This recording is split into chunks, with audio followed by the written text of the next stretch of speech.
প্রিয় ষষ্ঠ শ্রেণীর শিক্ষার্থীরা, পড়াশোনা করি চ্যানেলের পক্ষ থেকে তোমাদেরকে অনেক অনেক অভিনন্দন। আমরা আজকে গণিতের 2026 সালের নতুন বই থেকে 2.2 অনুশীলনী আজকের ক্লাসে আমরা 9, 10, 11 এই তিনটা অঙ্ক করব। এটা আমাদের এই পার্টের হচ্ছে যে এই চ্যাপ্টারের শেষ পার্ট।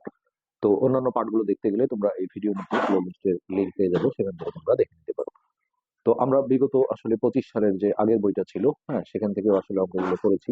তো প্লেলিস্টের নিচের দিকে সেই অঙ্কগুলো দেয়া আছে। তো সেগুলো আমরা ডিলিট করছি না, কারণ সেগুলো থেকে আমরা আসলে অনেক ভিউ পেয়েছি। তো সেগুলো তোমরা দেখতে পারো। তো জাস্ট একই অঙ্ক, আসলে কিছু পরিবর্তন আসছে, যেটা নাম্বার গুলো আসলে মিলছিল না, যার করে আমরা নতুন করে আবারও করছি। এখানে 9 নম্বর অঙ্কে যেটা বলা হয়েছে, একটি শ্রেণীতে 200 জন শিক্ষার্থীর মধ্যে 5% অনুপস্থিত ছিল, কতজন শিক্ষার্থী উপস্থিত ছিল? তো এইখানে পার্সেন্টের 100 মানে হচ্ছে মোট শিক্ষার্থী। তো এইখানে যদিও অনুপস্থিত দেওয়া আছে, লাস্টে উপস্থিত চেয়েছে, আমরা শেষে হচ্ছে যে একটা বিয়োগ করলেই কিন্তু উপস্থিত ছাত্রের সংখ্যাটা পেয়ে যাবো। তো আমরা 9 নম্বরটা শুরু করছি। 9 নম্বর।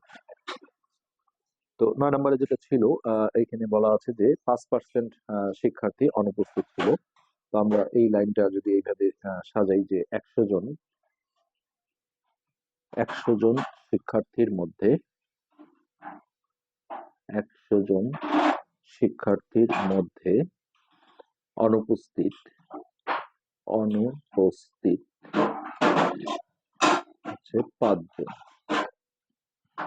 তো এইখান থেকে যেহেতু এগুলো ঐকিক নিয়মে করতে হয়, প্রথমে আমরা একজন শিক্ষার্থীর মধ্যে অনুপস্থিত, এটা হবে 5/100, উপর নিচ করে আমরা এইভাবে দেব।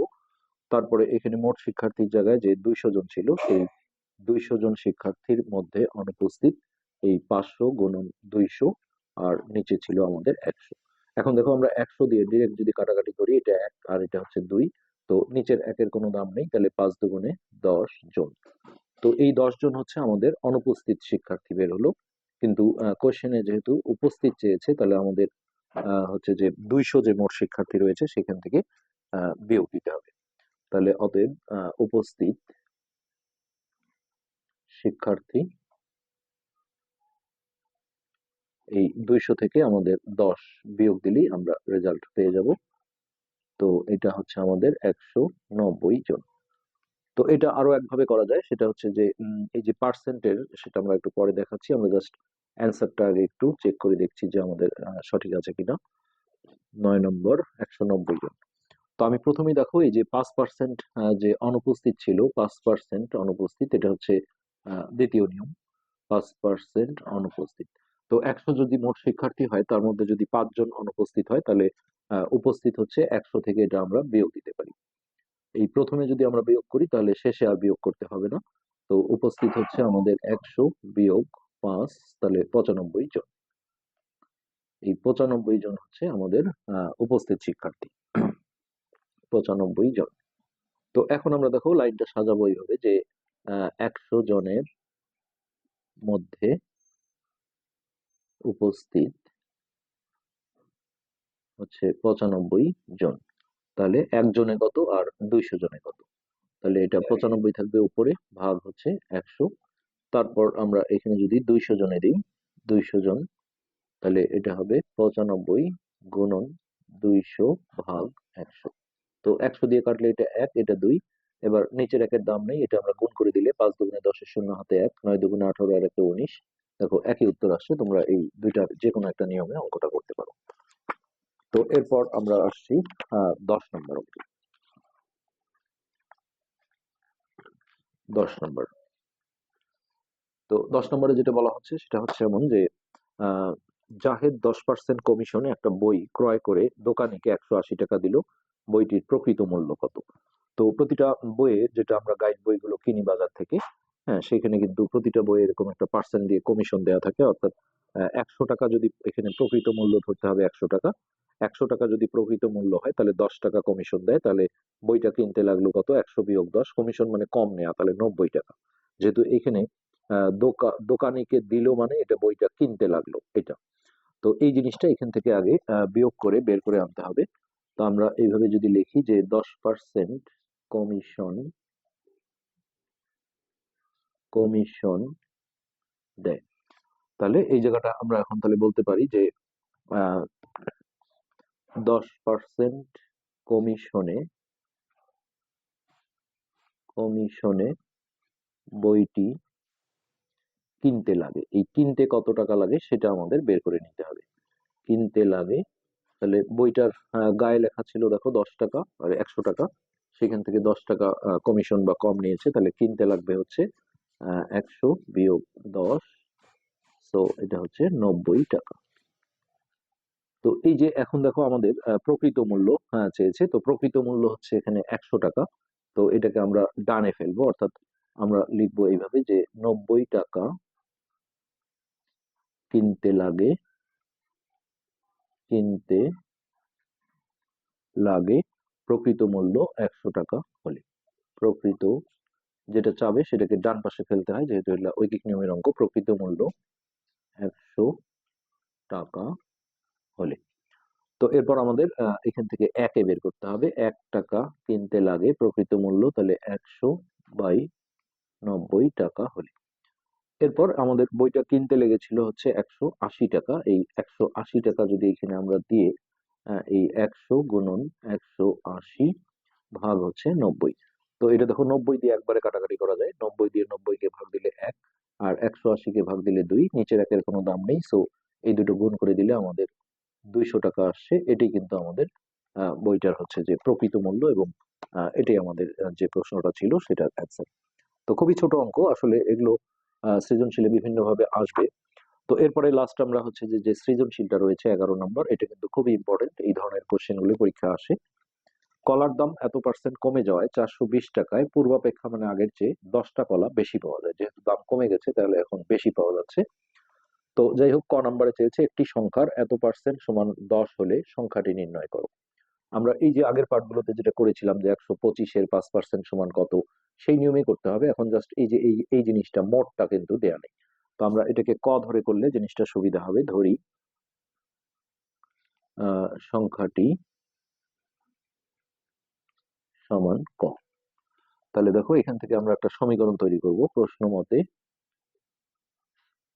ওখানে বলা আছে একটি সংখ্যার এত পার্সেন্ট, তাহলে সংখ্যাটা যদি ক হয় তাহলে ক এর বা গুণন এই 14 সমস্ত 2/7% সমান হচ্ছে 10। বাস, এখন এই মিশ্র ভগ্নাংশটা আমরা ভেঙে নেব, তাহলে বা ক গুণন এই হরটা হরেই থাকে, আর লবে এই দুটো গুণ করে তার সাথে এটা যোগ করতে হয়। তো এটা গুণ করলে দেখো 428-এর 8 হাতে 2, 7 7 আর 2 এর 9, 98, 98 আর 2 যোগ করে হবে 100। আর এই পার্সেন্টটা তুলে আমরা নিচে একটা 100 নেব, এটা আমরা আগের পার্টে দেখিয়েছি, সমান হচ্ছে 10। তো এখন দেখো এখানে আমরা যে কাজটা করব যে এই 100 আর 100 কেটে দিই, কিন্তু উপরের একের কিন্তু দাম আছে, অনেকেই এখানে ভুল করে শুধু 7 লেখে, আসলে এটা 1/7 হবে। তাহলে ক গুণন 1/7 সমান হচ্ছে 10। এবার দেখো আমরা ক এর মান বের করলেই উত্তর পেয়ে যাব। তো এই 1/7 যেহেতু এই পাশে গুণ আছে, ওই পারে গেলে ভাগ হয়ে যাবে। তো ভগ্নাংশের ক্ষেত্রে আমরা জানি ভাগ থাকলে গুণন চিহ্ন দিয়ে উল্টায় দিতে হয়। তো আমরা প্রথমে 10 লিখে গুণন চিহ্ন দিয়ে এটা উল্টায় দেবো। নিচের একের আর দাম নেই, উপরের একের দাম আছে, সো এটা ক এর মান হবে আমাদের 7×10=70। তো এটাই হচ্ছে আমাদের সেই সংখ্যাটি। হ্যাঁ, তো এটা আমরা যদি পরীক্ষা করে দেখি যে অঙ্কটা আমাদের সঠিক আছে কিনা, তাহলে আমাদের যেটা করতে হবে যে একটি সংখ্যা মানে হচ্ছে 70, এর এই যে এত পার্সেন্ট বলেছিল, তো এটা ভেঙে আমরা পেয়েছিলাম হচ্ছে 100/7, আর পার্সেন্ট তুলে নিচে একটা 100 নিলাম। তো এখানে দেখো 100 100 কেটে গেল, উপরে 1 আছে, আর 7 দিয়ে 70-কে ভাগ দিলে বা কাটাকাটি করলে 7×10=70। এই যে সেটার ফিগার দেওয়া ছিল দেখো 10, তার মানে আমাদের অঙ্কটা সঠিক আছে, এটা আমরা এ থেকে বুঝতে পারবো। তো এইটা ছিল আমাদের 11-র ক নাম্বার। হ্যাঁ, এবার আমরা খ নাম্বারে আসছি। এই খ নাম্বারটা খুবই ইম্পর্টেন্ট, আমাদের পরীক্ষায় কিন্তু এই ধরনের অঙ্কগুলোই আসে বইয়ের এই সৃজনশীলটার মতো করে। তো এখানে যেটা বলা হয়েছে যে কলার দাম এত পার্সেন্ট কমে যাওয়ায় 420 টাকায় আগের চেয়ে 10টা কলা বেশি পাওয়া যায়। তো প্রতি ডজন কলার বর্তমান দাম কত? তো আমরা সরাসরি দেখো এইভাবে লিখবো যে 100 টাকায় দাম কমে এত টাকা, 1 টাকায় কত, আর 420 টাকায় কত। 420 টাকায় যত দাম কমেছে সেটাই কিন্তু বর্তমানে 10টা কলার বর্তমান দাম হবে, সেখান থেকে আমরা 1 ডজন অর্থাৎ 12টার দাম বের করে নেব। প্রথমে আমরা এই কথাটা লিখি যে 1 ডজন সমান 12টি। আচ্ছা, এরপরে আমাদের যে ভাষাটা হবে যে 100 টাকায় দাম কমে একশো টাকায় দাম কমে দাম কমে এখানে 14 সমস্ত, এখানে আমরা পার্সেন্ট আর দেবো না, এত বা দিয়ে এই মিশ্র ভগ্নাংশটা ভেঙে নেব, যেটা আমরা ক নম্বরেও ভেঙে দেখেছি যে হরটা হরেই থাকবে আর উপরে এই দুটো গুণ করে তার সাথে এটা যোগ করলে 100 আসে, তাহলে 100/7 টাকা। তো এখন ফার্স্ট টাইম আমরা প্রথমে 1 টাকায় বের করব, 1 টাকায় দাম কমে, এটা আমরা আর কাজে লাগাবো না, এখন আমরা এই 100/7, তো 1 টাকায় যেহেতু কম হবে অর্থাৎ ভাগ হবে, তো এইভাবে ভাগ দিলে আবার গুণন চিহ্ন দিয়ে উল্টায় দিতে হবে। সো একটা ভগ্নাংশকে কিছু দিয়ে ভাগ করলে এটা নিচে বসালেই, এই যে এই টানটার নিচে বসালেই ভাগ হয়ে যায়। অন্য কোনো সংখ্যা থাকলে এখানে গুণন চিহ্ন দেবো, কিন্তু এটা এই টানের নিচে আসা মানেই ভাগ। ওই 100টা আমরা দেখো নিচে দিলাম, এত টাকা। তো তারপরে এখানে যে 420 টাকা ছিল, এই 420 টাকায় কয় টাকা কমছে সেটা আমরা বের করবো, তাহলে 100 গুণন 420, আর নিচে ছিল 7 গুণন 100। তো 100 100 কেটে দিই, এখানে এক লেখা না লেখা একই বিষয়। আর এই 7 দিয়ে কাটাকাটি করব, 7 দিয়ে 7কে ভাগ দিলে 1, আর এটা 6 7 42 আর শূন্য, নিচের একের কোনো দাম নেই, সো 60 আর 1 গুণ করলে এটা হবে 60 টাকা। তার মানে আমরা যেটা পেলাম যে 420 টাকায় কলার দাম হচ্ছে 60 টাকা কমেছে। তো এই 60 টাকা কমলে এখানে আমরা তাহলে বলতে পারি যে 10টি কলার, যেহেতু এখন বর্তমানে 10টা কলা বেশি পাওয়া যাচ্ছে আর 420 টাকার দামটা যেহেতু 60 টাকা কমে গেছে, তাহলে 60 টাকাই হচ্ছে এই 10টা কলার বর্তমান দাম। তো যেহেতু এখান থেকে প্রতি ডজনের দাম চাওয়া হয়েছে, তার মানে আমাদের 12টি বের করতে হবে। তো একটা কলার বর্তমান দাম এটা ছিল 60 টাকা, তাহলে একটার দাম হবে 60/10 টাকা, আর এইখানে আমরা 12টি কলার বর্তমান দাম দিলেই আমাদের উত্তর হয়ে যাবে, তাহলে 60 গুণন 12/10। তো 10 দিয়ে কাটাকাটি করলে এটা 1, এটা 6 10 60, নিচের একের দাম নেই, সো উপরে গুণ করে দিলে 6 12 72 টাকা। এটি কিন্তু আমাদের প্রতি ডজন কলার বর্তমান দাম, এবং এটি আমাদের অ্যান্সার। তো এই ছিল আমাদের 11-র খ নাম্বার। এটা মনে হয় উত্তরটা একটু সমস্যা হয়েছে, আমরা একটু দেখি কোনো ভুল করেছি কিনা। 100 টাকায় দাম কমে 100/7 টাকা, তাহলে 1 টাকায় কমে 420 টাকায় কমে, 6 7 42, এটা 60 ঠিক আছে। তাহলে 10টা কলার বর্তমান দাম হচ্ছে কত? 60 টাকা, একটার দাম 60/10, আর 12টা কলার দাম হচ্ছে, আমরা আরেকবার এখানে একটু দেখি, 60/10 গুণন 12, তাহলে 10 দিয়ে এটা 6 10 60, 6 12 72 টাকা। 11-র খ অ্যান্সারটা 84 টাকা দেওয়া আছে, আসলে কিভাবে 84 হলো আমরা একটু কনফিউজড, আমাদের একটু দেখতে হবে অঙ্কটা। 420 টাকায়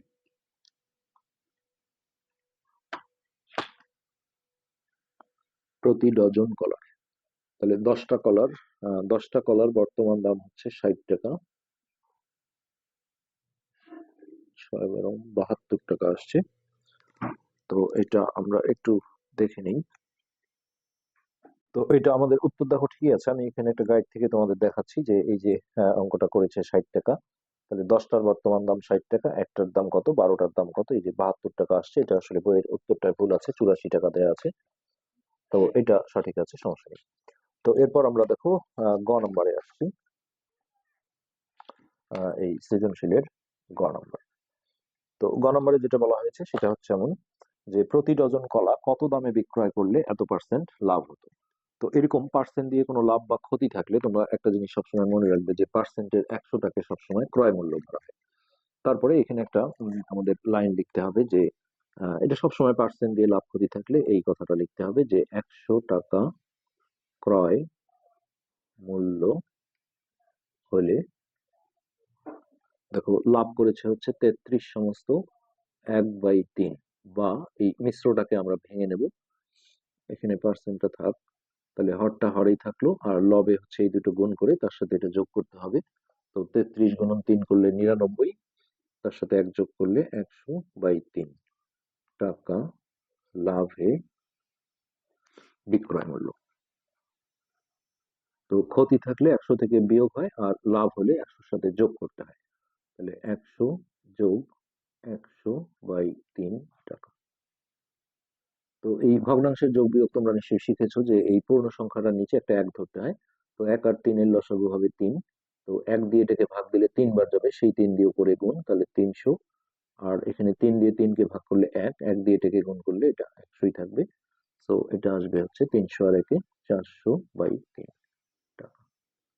অর্থাৎ বিষয়টা এরকম যে আমাকে যদি বলা হয় যে 5% লাভ হয়েছে, তার মানে এই 100 হচ্ছে ক্রয় মূল্য, কেনা দাম, 5 টাকা হচ্ছে লাভ, তাহলে সে কিন্তু বিক্রয় করেছে 105 টাকায়। আর এখানে যদি ক্ষতি বলে, তখন একই বিষয়, যে এই পার্সেন্টের 100টা হচ্ছে ক্রয় মূল্য আর 5 টাকা ক্ষতি, তাহলে বিক্রি করেছে 100 বিয়োগ 5 অর্থাৎ 95 টাকায়। ওকে, এখন দেখো এখানে যেটা বলা হচ্ছে যে প্রতি ডজন কলা কত দামে বিক্রয় করলে, তাহলে বিক্রয় মূল্য চেয়েছে। আমরা এই বিক্রয় মূল্যটাকে ডানে ফেলবো আর ক্রয় মূল্যটাকে বামে নেব। অর্থাৎ ভাষাটা এমন হবে যে 100 টাকা ক্রয় মূল্য হলে বিক্রয় মূল্য এটা 400/3 টাকা।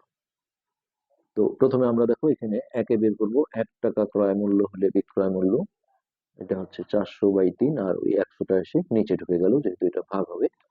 তারপরে এইখানে আমরা আসলে কোনটা দেব? তো এইখানে যেটা বলা হয়েছে প্রতি ডজন কলা কত দামে বিক্রয় করলে, তাহলে এইখানে প্রতি ডজন কলার যেটা বর্তমান দাম আমরা ক্ষয় বের করে রেখেছিলাম, হ্যাঁ, সেইটাই কিন্তু আমাদের এই তৃতীয় লাইনে এসে ঢুকবে। তো ওইখানে যেটা বলেছিল প্রতি ডজন কলার বর্তমান দাম কত, তো সেটাই কিন্তু এখন, হ্যাঁ, ক্রয় মূল্য হিসেবে কাজ করবে। তাহলে আমরা এইখানে 72 টাকা ক্রয় মূল্য হলে বিক্রয় মূল্য 400 গুণন 72 ভাগ হচ্ছে 3 গুণন 100। তো দেখো 100 দিয়ে এটাকে কাটলে 4 বার যায়, নিচের একের কোনো এখানে দাম নেই। তো 3 দিয়ে যদি এটাকে কাটি, 3 দিয়ে 3কে ভাগ দিলে 1, আর এটা 3 দুগুণে 6, আর 3 চারা 12। তো এই নিচের একের দাম নেই, সো 24 আর 4 গুণ করে দিলে 4 চারা 16, 6 হাতে 1, 4 দুগুণে 8 আর একে 9, অর্থাৎ এটা 96 টাকা। এটাই হচ্ছে আমার